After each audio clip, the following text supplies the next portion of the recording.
അസ്സലാമു അലൈക്കും വറഹ്മത്തുള്ളാഹി തആല വബറകാതുഹു. അൽഹംദുലില്ലാഹി വസ്സലാത്തു വസ്സലാമു അലാ അശ്റഫി റസൂലില്ലാഹി വഅലാ ആലിഹിൽ ഫായിസീന ബിറളില്ലാഹി. അമ്മാ ബഅദ്. ഏറെ ആദരവും ബഹുമാനവും നിറഞ്ഞ എൻ്റെ ശബ്ദം ശ്രവിക്കുന്ന നല്ലവരായ സഹോദരി സഹോദരന്മാരെ, അല്ലാഹു സുബ്ഹാനഹു വ തആല ഞാൻ പറയുന്നതും നിങ്ങൾ കേൾക്കുന്നതും ഒരു സ്വാലിഹായ സൽക്കർമ്മമാക്കി അല്ലാഹു നമ്മിൽ നിന്നും സ്വീകരിക്കട്ടെ. ഒരുപാട് ആളുകൾ ദുആ കൊണ്ട് വസിയത്ത് ചെയ്തിട്ടുണ്ട്. അവരുടെയൊക്കെ സദുദ്ദേശങ്ങൾ അല്ലാഹു സഫലീകരിച്ചു കൊടുക്കട്ടെ. സഹോദരങ്ങളെ, ശഅബാനിലെ പ്രധാനമായ ഒരു കർമ്മമാണ് ശഅബാൻ മാസത്തിലുള്ള സുന്നത്ത് നോമ്പ്.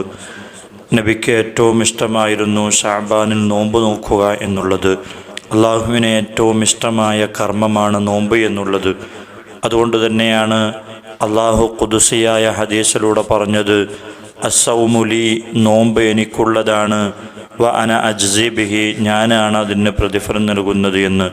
കാരണം മറ്റുള്ള എല്ലാ അമലുകളും ആളുകൾ കാണുന്നുണ്ട്, എന്നാൽ നോമ്പ് അവനും റബ്ബും മാത്രമാണ് അറിയുക. ഒരാൾ നോമ്പ് നോറ്റാൽ അവന് നോമ്പുണ്ടോ ഇല്ലേ എന്നറിയുന്നത് അവനിക്കും റബ്ബിനും മാത്രമാണ് അറിയുക. നമ്മളിൽ പലരും ഈ ശഅബാനിൽ നോമ്പ് നോൽക്കുന്നവരാണ്. ഈ മാസത്തിൽ നോമ്പ് നോൽക്കുന്നവർ 4 കാര്യങ്ങൾ ശ്രദ്ധിക്കേണ്ടതാണ്. ഏതൊക്കെയാണത്?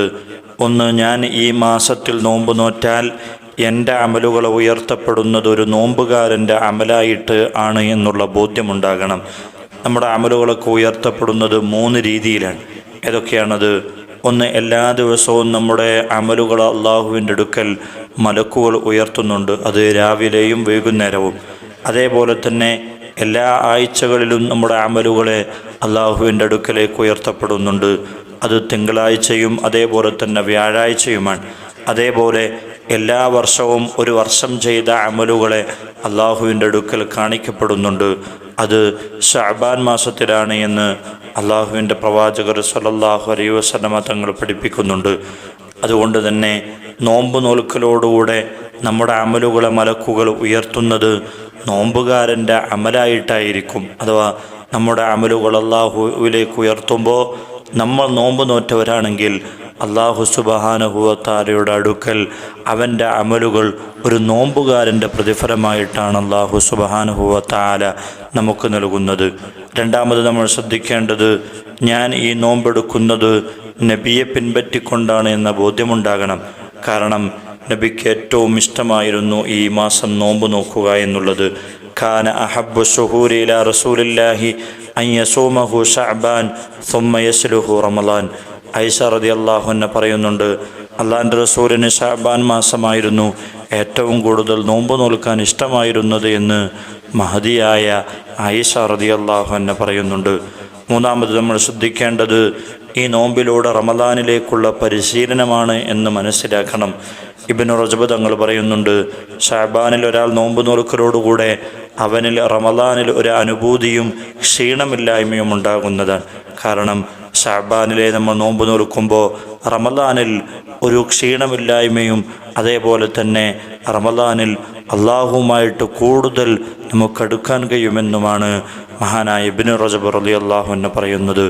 നാലാമത് നമ്മൾ ശ്രദ്ധിക്കേണ്ടത്, ശഅബാനിലെ അവസാനത്തെ 15 ദിവസം മാത്രം നോമ്പെടുക്കൽ ഹറാമാണ്. അതിൻ്റെ മുമ്പുള്ള നോമ്പെടുക്കാത്ത അവസാന 15 മാത്രം തനിപ്പിക്കുക എന്നതാണ് ഹറാമായി പണ്ഡിതന്മാർ പറഞ്ഞിട്ടുള്ളത്. മഹാനായ അബൂ ഹുറൈറ റളിയല്ലാഹു അൻഹു പറയുന്നുണ്ട്, അള്ളാഹിൻ്റെ റസൂൽ പറഞ്ഞു, ഇദൻതസഫ ശഅബാൻ ഫലാ തസൂമു, ശഅബാനിൻ്റെ പകുതിയായി കഴിഞ്ഞാൽ നിങ്ങൾ നോമ്പ് നോൽക്കരുത് എന്ന്. എന്നാൽ 4 സമയങ്ങളിലൊഴികെ അതേതൊക്കെയാണ്? ഒന്ന്, അതിനു മുമ്പ് എടുത്തിട്ടുണ്ടെങ്കിൽ അത് പ്രശ്നമല്ല. ശഅബാൻ 1, 2 അങ്ങനെ നോമ്പെടുത്തിട്ടുണ്ടെങ്കിൽ 15-ന് ശേഷം നോമ്പെടുക്കുന്നതിന് പ്രശ്നമുള്ളതല്ല. അതേപോലെ പതിവായി ഒരാൾ തിങ്കളാഴ്ചയും വ്യാഴാഴ്ചയും എടുക്കുന്നുണ്ടെങ്കിൽ 15-ന് ശേഷവും എടുക്കുന്നതിന് പ്രശ്നമില്ല. അതേപോലെ നേർച്ചയാക്കിയിട്ടുണ്ടെങ്കിൽ, അതേപോലെ ഖദാ ഉണ്ടെങ്കിൽ, ഇങ്ങനെയുള്ള 4 രൂപത്തിലല്ലാതെ ശഅബാൻ 15-ന് ശേഷം മാത്രം നോമ്പ് നോക്കുക എന്നുള്ളത് അത് ഹറാമാണ് എന്ന് പണ്ഡിതന്മാർ പഠിപ്പിക്കുന്നുണ്ട്. അല്ലാഹു സുബ്ഹാനഹു വ തആല ഈ ശഅബാനിൽ ഒരുപാട് അമലുകൾ ചെയ്യാനുള്ള തൗഫീഖ് നൽകി അനുഗ്രഹിക്കട്ടെ. ദുആ വസിയത്തോടുകൂടെ ബിഫദ്ലി സല്ലല്ലാഹു അലാ മുഹമ്മദ് സല്ലല്ലാഹു അലൈഹി വസല്ലം സല്ലല്ലാഹു അലാ മുഹമ്മദ് സല്ലല്ലാഹു അലൈഹി വസല്ലം അല്ലാഹുമ്മ സല്ലി അലാ മുഹമ്മദ് യാ റബ്ബി സല്ലി അലൈഹി വസല്ലം. അസ്സലാമു അലൈക്കും വറഹ്മത്തുള്ളാഹി തആല വബറകാതുഹു.